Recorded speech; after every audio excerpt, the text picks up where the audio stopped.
कैसा होता कि अगर इस दुनिया में पैसा ही नहीं होता तो आप कैसे चीज़ें खरीदते और कैसे बेचते, कैसे बिजनेस करते और कैसे अपने खर्चे पूरे करते, और सबसे बड़ी चीज़ करप्शन कैसे करते।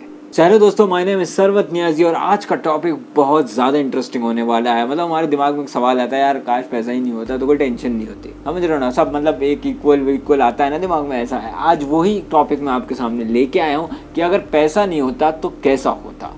मतलब कि ये पैसे का आविष्कार कब से हुआ और क्यों हुआ। देखो, पुराने समय में बिजनेस करने के एक अलग तरीका था। लोग अपने अपने तरीके से बिजनेस करते थे। मतलब अगर आपको कुछ चाहिए तो आपको कुछ पहले देना पड़ेगा, उसके बाद आपको मिलेगा। मतलब गिव एंड टेक वाला रिलेशन रहता था। उसमें कोई भी पैसे वैसे का कुछ दिमाग में भी नहीं आता था। लेन देन बिजनेस। और उस समय में जानवरों की कदर बहुत होती थी।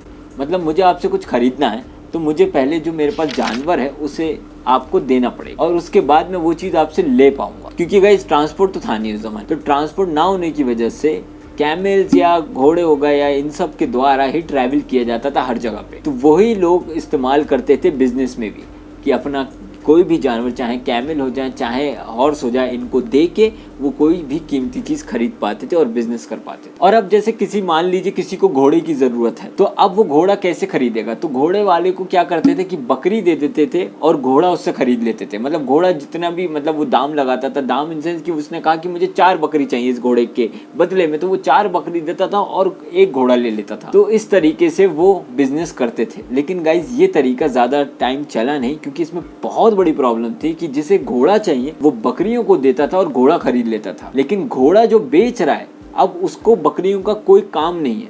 तो वहां पर प्रॉब्लम आ रही थी कि वो घोड़े वाला करे तो करे क्या। तो गाइस इस तरीके से भी बहुत ज्यादा प्रॉब्लम फेस करना पड़ रही थी। लेकिन अगर हम दूसरी तरफ देखें इजिप्ट में, तो इजिप्ट में किसी और तरीके से बिजनेस किया जा रहा था। मतलब वहां पर कोई जानवरों का लेन देन नहीं चल रहा था, वहां पर गोल्ड और सिल्वर से बिजनेस किया जा रहा था। लेकिन गोल्ड और सिल्वर के साथ भी एक प्रॉब्लम थी, क्योंकि हम गोल्ड और सिल्वर हमेशा कैरी नहीं कर सकते थे, क्योंकि वो भी एक बहुत बड़ी डेंजरस बात थी। फिर इसके बाद 650 BC में लीडिया में सिक्को कॉइन्स का आविष्कार हुआ और उस करेंसी का इस्तेमाल होने लगा और ये बना दुनिया का पहला सिक्का, पहला कॉइन। और उसके बाद फिर 1000 BC में चाइना ने भी सेम सिक्को सिक्का अपनी कंट्री में चलाना शुरू कर दिया और बनाना शुरू कर दिया। फिर खरीदारी के लिए अब परेशानी खत्म हो चुकी थी। लोग सिक्को कॉइन्स के इस्तेमाल से लोग खरीदारी कर पा रहे थे और बहुत अच्छे तरीके से खरीदारी कर पा रहे थे। लेकिन इसके साथ भी एक प्रॉब्लम, क्योंकि जो भी सामान वो खरीदारी कर रहे थे उसका उनके पास प्रूफ नहीं था।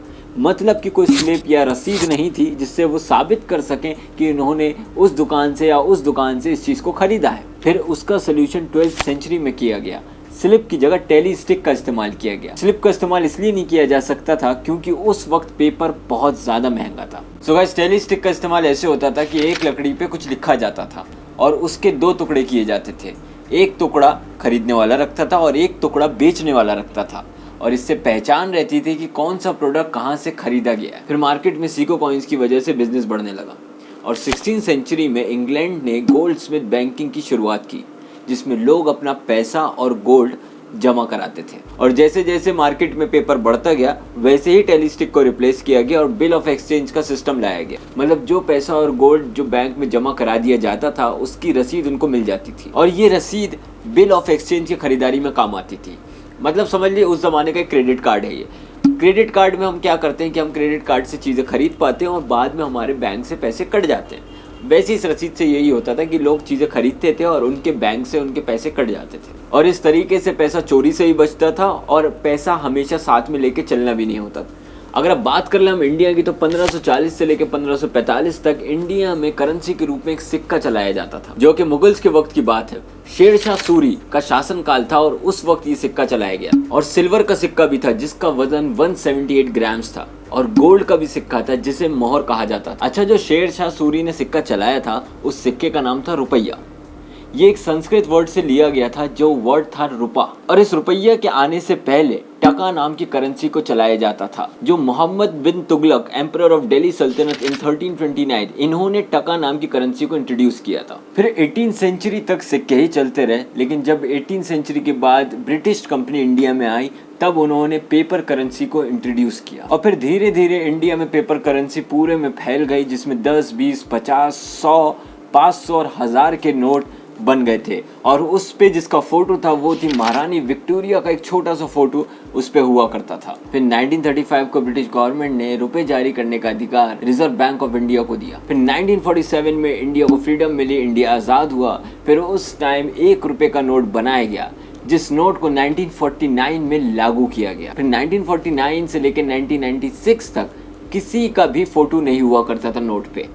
फिर 1996 में गांधी जी का फोटो लगाया गया। सो गाइज, आई होप आपको ये वीडियो बहुत पसंद आई होगी, कुछ ना कुछ ज़रूर सीखने को मिला होगा। मैं बहुत रिसर्च करता हूँ, उसमें बहुत सारे ऐसे पॉइंट्स होते हैं जिसमें जो सबसे मोस्ट इंपॉर्टेंट पॉइंट्स होते हैं मैं वो आपके सामने लेके आता हूँ, जिससे आप उस चीज़ को अपनी आम जिंदगी में या डिस्कशन में या कहीं भी उसको यूज़ कर सकते हैं। इसी वजह से इन पॉइंट्स पर मैं काम करता हूँ और उन पॉइंट्स को लेके आपके सामने लेके आता हूँ।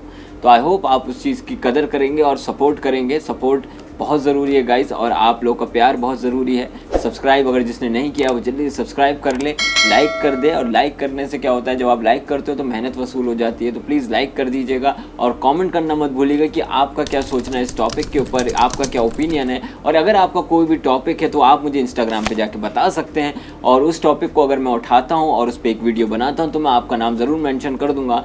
तो प्लीज़ ऐसी सपोर्ट बनाए रखिए, ऐसी वीडियोज़ रोज़ आती रहेंगी। कोशिश पूरी है कि मैं आपके सामने एक अच्छी से अच्छी वीडियोस लेके आऊं। आने वाले टाइम पे बहुत ही इंटरेस्टिंग टॉपिक्स पे वीडियोस आने वाली हैं। तो गाइस, इसी तरीके से बने रहिएगा। एक फैमिली की तरह इस चैनल को स्टार्ट किया है, आप सबके लिए ही ये चैनल है, फॉर यू। तो thank you so much for watching guys, bye bye, take care.